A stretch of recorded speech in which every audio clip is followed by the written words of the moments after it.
So, the great news is that the cell phone signals to Saudi Arabia work out, and Julien Hardy joins us after a fight with the FIA, I believe, Julien. Good evening. Sorry, what's the fight about? No, Which one? welcome. Yeah, which one? Julien and FIA. Welcome to Race Day, Julien, and thank you very much for taking some time out. I believe you've been having some discussions over the Santana bucky and whether it's okay to carry on racing. No, not true. The chassis is badly damaged. So, Oh. and the driver Jesus Calleja, he's got a head-on fracture in his shoulder, so he's not. We're not carrying on.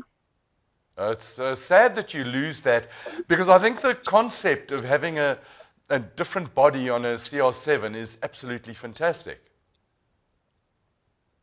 Yeah, well, not our choice, but something we presented to Santana, and they love the idea. We did it in record time. The decision was, or the idea was presented end of August at the Aragon race.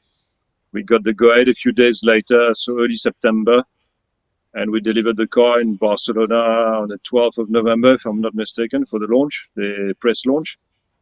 It's been a big story in Spain because it's not only Santana, it's also Ebro. We're behind the two projects, two revive Spanish brands, both entering Dakar this year. It's like we built up this rivalry in the press, but we behind both projects, and it's a very good thing for us. We've been working at it for a while, and hopefully this is it will be interesting to follow in the future where it leads us. Now, I believe there's some interesting ways that the body was manufactured. Yeah, we're always constantly looking for better ways and faster ways to make it. Yes, the mold making process was fast tracked with our new techniques. I can't take any of the credits. It's because we have some very bright and talented people in the composites department, and they came up with some very clever solutions. And yes, we did it in record time. Was on walking on a tightrope from day one till we delivered the car. But yeah, it was until the crash today was a big success or Santana venture. I'm a bit upset right now, but it is what it is. Julian, let's switch back to your Century cars. Mathieu and Yeah. Brian are having a really, really strong race. Not, I think the performance in the stages doesn't show where they're sitting in the overalls. Would you agree with that? Yeah, very difficult to read. You've heard all the stories about the punctures, about people taking it easy. Brian has been very frustrated with the punctures, but yesterday and today, I think it was a lot more punctures. He's changing his style to drive, which is always very smooth, night. But it's our strategy is to try to finish between 8 and 12, 14 every day. You know, this is where you want to be. Some people like Hank managed to make it work, winning yesterday. He still came very strong today. They didn't lose a lot of time. But if you look at the Ford camp, you know, one moment they're all in the top 5, 6, and the next day they take a super big hit. So always difficult, but our strategy is to try to finish in the bottom of the top 10, you know, thereabouts, not lose too much time. Yazid won the race last year, and if you take his average, he was losing 7 minutes a day. So it puts into perspective what you have to do to win the race. So even losing 10 minutes a day should get you a podium if you can achieve that. But it's not easy. You've seen everybody losing half an hour or 20 minutes a day. Yeah. Now, Julian, we Yeah. move from the rocks and the stones. We're now starting to get into the dunes and the sandy area, which is a strength of your CR7. How do you see things playing out over the next 2 or 3 days? Interesting. You said it's the strength. We made a huge progress on the suspension the last 3 months. Or well, the big turnaround was just before Sun City. We had to basically start with a clean sheet on the shocks. We made a not a change. What do you call it? It was a key moment. We found a breakthrough. It was a breakthrough on the shocks, but the real development started since May. And Morocco, we got a bit surprised. We thought we were good, but the Moroccan and Saudi terrain highlights any weakness you have in suspension, and that's what happened in Morocco. Pushed us back a bit in our last trenches. We had to dig deep to understand what was going on, and we made a massive turnaround between Morocco and now. The car works very well everywhere. We had some small June samples, and yes, Brian was super happy with it. Mathieu was super happy. I think the car is a super good all-rounder. Lots of comfort, doesn't hurt anymore. They take the big steps head-on, no problem. The car is handling it. In the dunes, we'll see, but everybody's quick everywhere these days, Colin. It's not like somebody's got a weakness somewhere.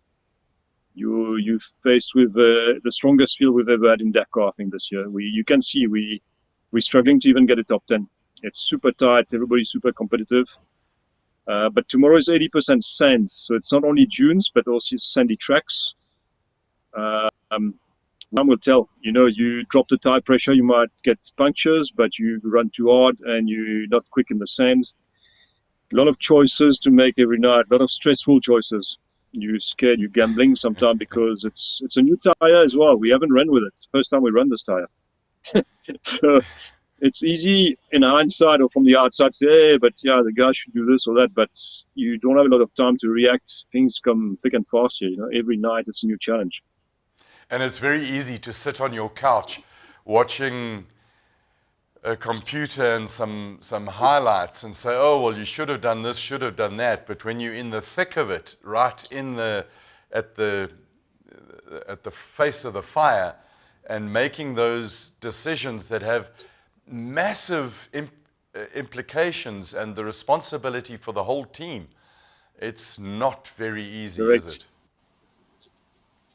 No, correct. And drivers can be not spoiled brats, but they can be when you put the wrong stuff on the car, you hear all about it the next day. So I think we work super well as a team, whether it's SRT and us. We one big team, Century SRT. We get to Dakar. Okay. So we involve everybody in the decision. It's not only me making the call. Nobody wants, so I do it by default, but it's our strength. We work together on a lot of subjects, whether it's suspension, whether it's fuel consumption, whether it's gear ratios. There's many tire pressures. We all try to put our heads together. It's actually it's fun. It's nice. It's not all the stress on my head. You come to Dakar every year, you can be as prepared as you can. Things do change, and nobody saw those rocks and those punctures coming. I can bet you, no big team saw that coming. They flew the chief engineer from BF Goodrich, and as an emergency thing, they got him. Apparently, he's here or he's landing tomorrow. I don't know, but he came from America because it's crisis management for BF at the moment. You talk about the team, and not just on the track, but the support, your containers, your office, and spares, and all of that was. Logistics didn't quite work, but everybody with the Centuries just pulled together and you got sorted out. Are you speaking to us from your new container now? No, I'm not in the container. It's too noisy there at the moment, but I'm in the camping car. But yeah, it's a game. It's almost a game changer for us. Everybody's mood improved dramatically with the spare one arriving now, and. It's a pity it didn't arrive earlier, but you know what? It's like Christmas delayed. It feels even better now. Awesome. Yeah, but we lucky to count on very good customers that no problem, open doors. Come and take whatever part you need. We'll worry about. The guy that crashed today, every day came, what is the plan B? What is the plan B? So listen, your car is driving. Don't worry about it. Go and race your car and we'll worry about the space. But there's no real plan B. We're going to get the container at some point. That was my belief. It's been a hell of a fight. But we took some gambles and some, it's always in hindsight, again, easy. We should have done this, should have done that. It was a novel idea. We tried it, but once you get the stuff, it's the right decision for sure. No regret. I'm sure you'll arrange it a little bit better for next year. Mathieu, what's on the plan for tomorrow? Going into a little bit of the sand. Have you made change? Oh, Julien, sorry. Julien, you've made changes to the car, the setup at all? We're not really touching the shocks. They're working. We're looking at gear ratios, possibly changing a little bit. We might split strategies. And tire pressure again. That's going to be a tricky one for tomorrow, Get a better pressure for the sand, but maybe get punctures before you get to the dunes. We don't quite know yet when it's coming when. Oh, No, nothing else really.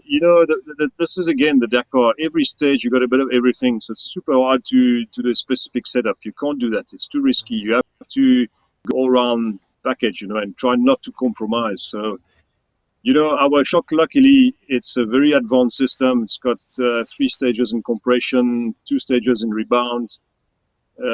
We have, I think, we all parts counted. It's about 240 parts in the shock, so it's an extremely complex thing. But we're really on top of it now. I mean, Brian standing next to me and Mathieu have been raving how good the suspension is now. They're actually a bit surprised we've come such a long way in such a short amount of time. But that's super good news. I'm a lot more relaxed than a week ago, before the race started.